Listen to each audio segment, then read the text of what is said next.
Station और अब हम जाएंगे स्टैचू ऑफ यूनिटी के लिए, ठीक है। चलो एग्जिट करते हैं।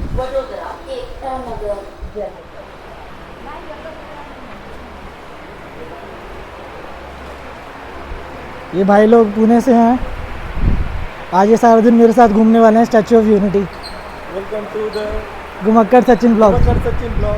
All the best for your channel. Thank you.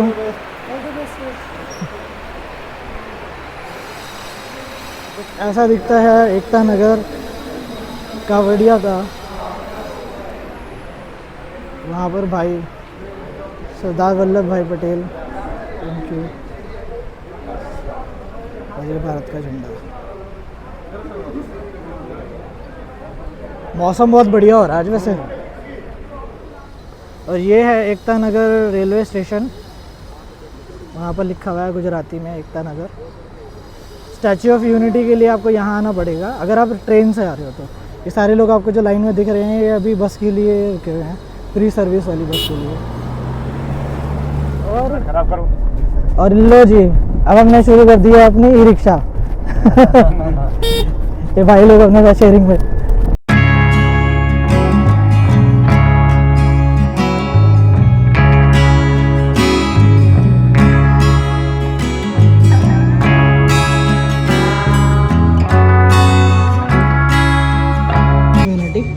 और यहाँ से करी हमने चेकिंग करा के हमारे अंदर।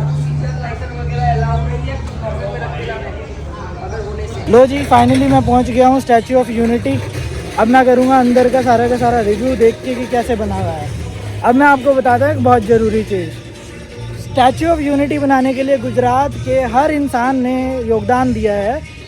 किस तरीके से गवर्नमेंट का पैसा लगा है इसके अंदर, और लोगों ने बहुत सारा लोहा दान किया है, बहुत सारा तांबा दान किया है, जिससे स्टैचू ऑफ यूनिटी बना है।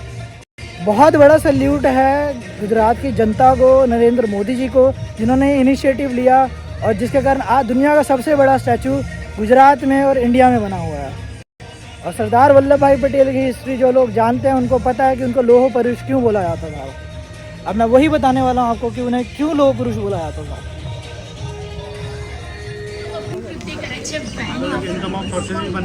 हाँ,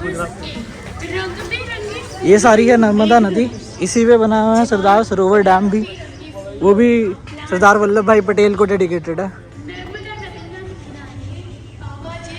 और अब हम जाएंगे ऊपर इनके व्यूइंग गैलरी की तरफ।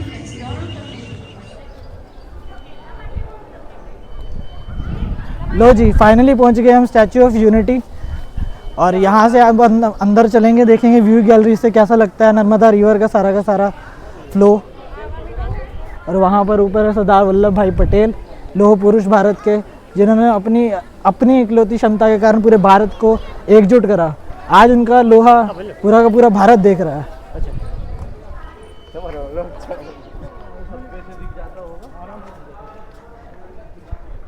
स्टैचू ऑफ यूनिटी की टोटल हाइट है 182 मीटर, यानी लगभग 576 फीट।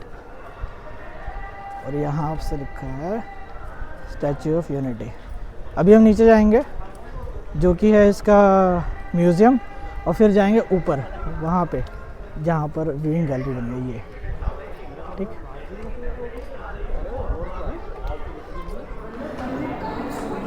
यहाँ पर है Shri honourable prime minister Narendra Modi ji, उनका फीडबैक। 31 अक्टूबर 2018 को इसका इनॉग्रेशन किया है। ये हमारे प्रधानमंत्री जी के साइन है, नरेंद्र मोदी। और ये श्री वल्लभ भाई पटेल जी का फेस, ये हूबहू वो फेस है जो ऊपर अभी हमें दिखेगा।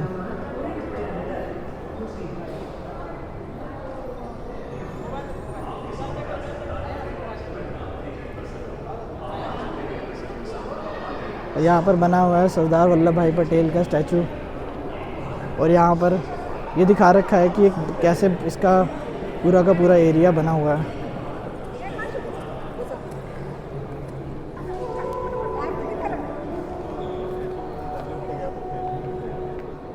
ये ऑनरेबल मिनिस्टर श्री नरेंद्र मोदी जी की तस्वीर स्टैचू ऑफ यूनिटी के इनॉग्रेशन के टाइम की।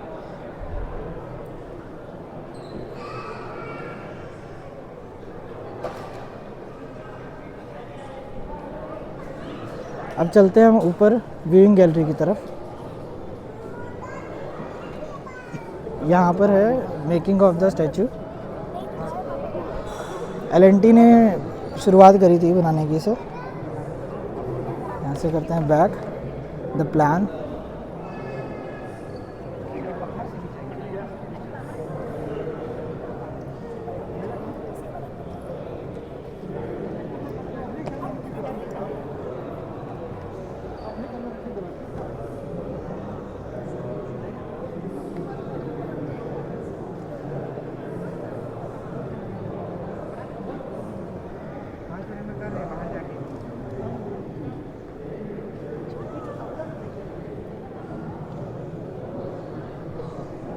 यहाँ पर है क्यूब जिसमें लगकर हम जाएंगे ऊपर की तरफ, व्यूइंग गैलरी जिसे बोलते हैं।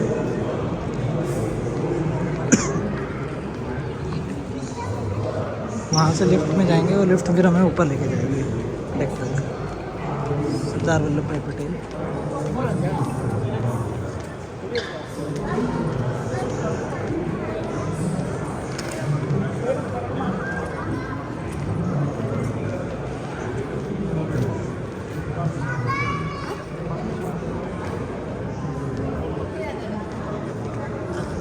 बात करते हैं सरदार वल्लभ भाई पटेल को लोह पुरुष क्यों बोलते थे।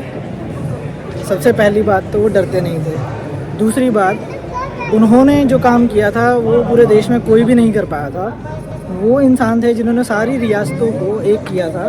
भारत जिस समय आज़ाद हुआ था, उस समय हैदराबाद के निज़ाम जो थे उन्होंने इनकार कर दिया था कि भाई अब हमें आज़ादी नहीं चाहिए, हम अपनी रियासत में बने रहेंगे। पर उसको भी सरदार वल्लभ भाई पटेल ने तोड़कर भारत के अंदर किया, वरना पूरा भारत एक तरफ हो जाता और हैदराबाद अलग हो रहा था उससे। अब इन चीज़ों को करने वाला इंसान छोटा तो नहीं हो सकता, उसके लिए बहुत बड़ा दिल के अंदर लोहा चाहिए। इसीलिए सरदार वल्लभ भाई पटेल को लोह पुरुष बोला जाता है।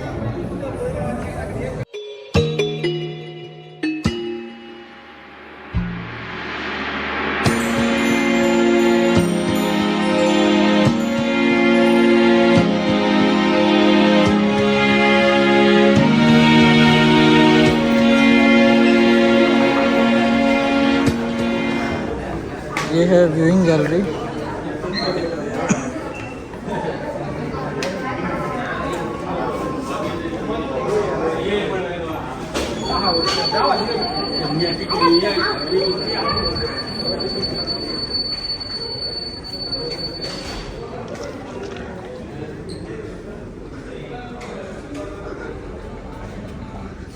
स्ट्रक्चर अंदर का यहाँ से।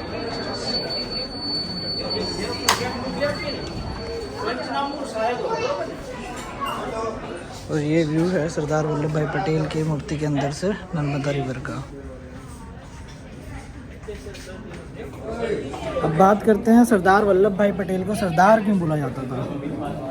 देखो, गुजराती में बड़े भाई को मोटा भाई या सरदार भी बोलते हैं। तो 1928 में 1928 में किसानों के ऊपर 30% का कर लगा दिया था ब्रिटिश सरकार ने। उस वजह से किसानों ने बहुत ज़्यादा विरोध किया था और उन किसानों की आवाज़ बने थे सरदार वल्लभ भाई पटेल। उन्होंने सत्याग्रह शुरू करा, जिसके बाद ना राज्य सरकारें ना ही ब्रिटिश सरकार के कारण वो दब पाए, कोई भी उन्हें रोक नहीं पाया और आखिर में उन्होंने वो कर ख़त्म करवा दिया। जिसके बाद क्या हुआ कि अब किसानों के ऊपर कोई भी कर नहीं लगेगा। इस चीज़ से खुश होकर जितने भी किसान थे और जितनी भी बहनें थी, उन्होंने उनको बड़ा भाई बनाकर सरदार की उपाधि दी। तब से वो सरदार वल्लभ भाई पटेल कहलाए और ये 1928 का इंसिडेंट है। यहाँ पर है व्यूइंग गैलरी, जहाँ से आप देख सकते हैं नर्मदा रिवर को। और यहाँ पर है स्ट्रक्चर कैसा बना हुआ है। अगर आप नीचे तक देखोगे तो सारा स्टील और तांबा लगा हुआ है इसमें।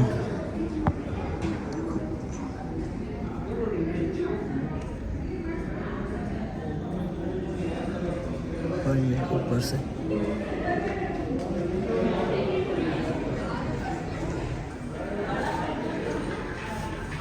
स्टैचू ऑफ यूनिटी बनाने में सबसे बड़ा हाथ था प्रधानमंत्री नरेंद्र मोदी का।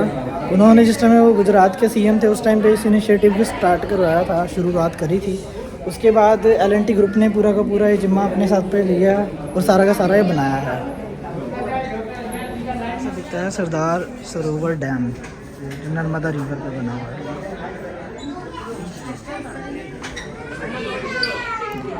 कितनी भीड़ है। तो जी अब मैं आ गया हूँ नीचे वापस।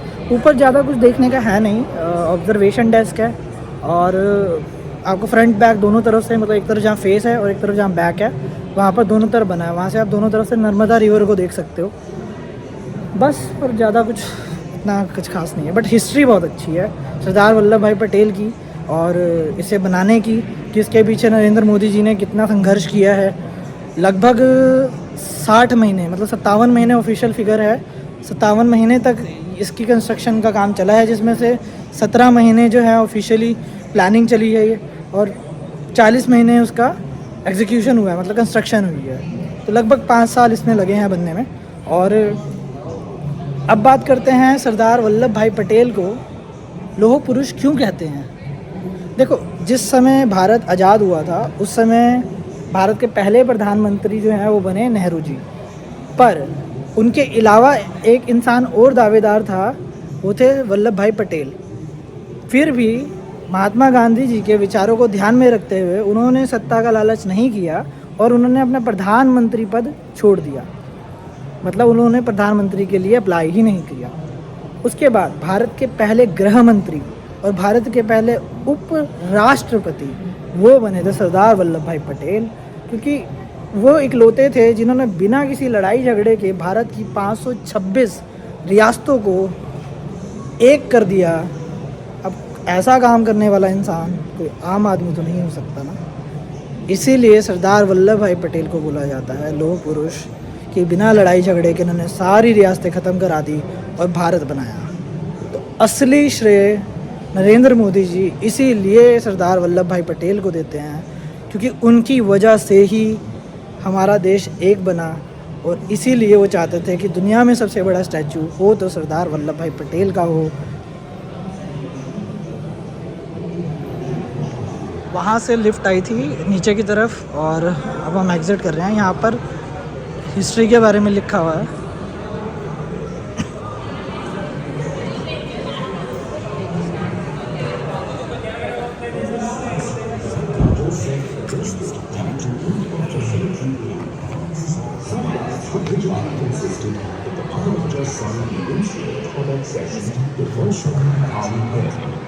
सरदार वल्लभ भाई पटेल आते तो एक किसान परिवार से थे, पर उन्होंने अपनी एजुकेशन जो है वो लंदन से करी थी। यहाँ पर सरदार वल्लभ भाई पटेल की हिस्ट्री के बारे में लिखा हुआ है सारा का सारा।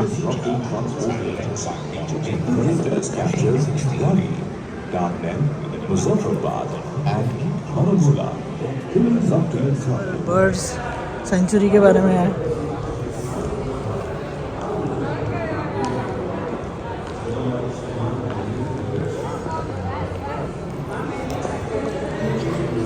और यहाँ पर बना रखा है नर्मदा रिवर डैम।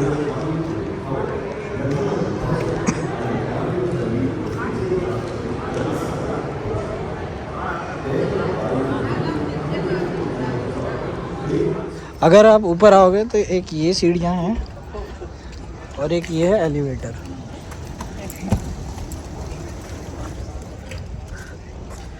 वहाँ से नीचे से आ रही हैं। यहाँ पर पहुँच के फिर आपको एक स्टेप और ऊपर जाना है।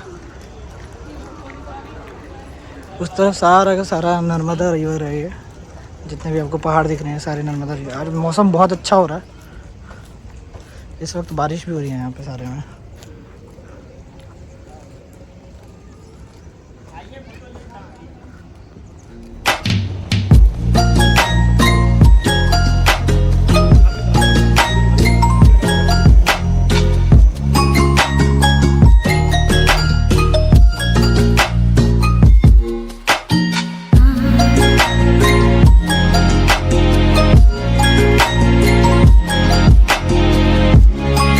यहाँ से एक फाइनल एलिवेटर है वहाँ पर, उसे चढ़ के हम पहुँचेंगे।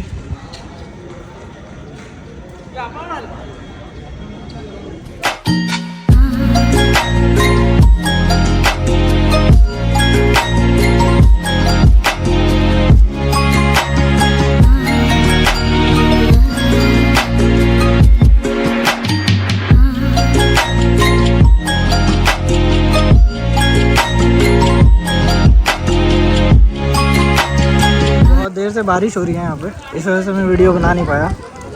अभी रुकी है तो स्टार्ट कर रहा हूँ। ये देखिए सारी की सारी मेटल की बनी हुई है। और अगर मैं आपको आइडिया दूँ हाइट का, तो ये एक आम इंसान है और ये उनका अंगूठा है, सरदार वल्लभ भाई पटेल का। तो हम सब तो उनके अंगूठे के बराबर भी नहीं है।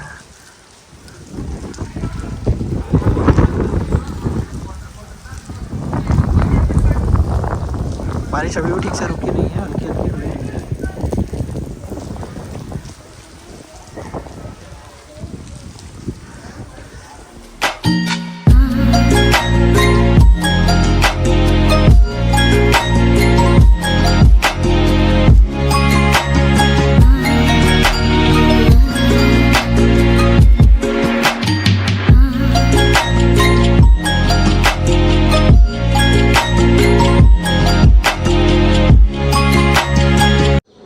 बैठे हैं खाने हैं, ये रहा खमन। हमारे इंडिया के अंदर फास्ट वगैरह ज़्यादा मानते हैं। हाँ अच्छी बात है, मानना भी चाहिए।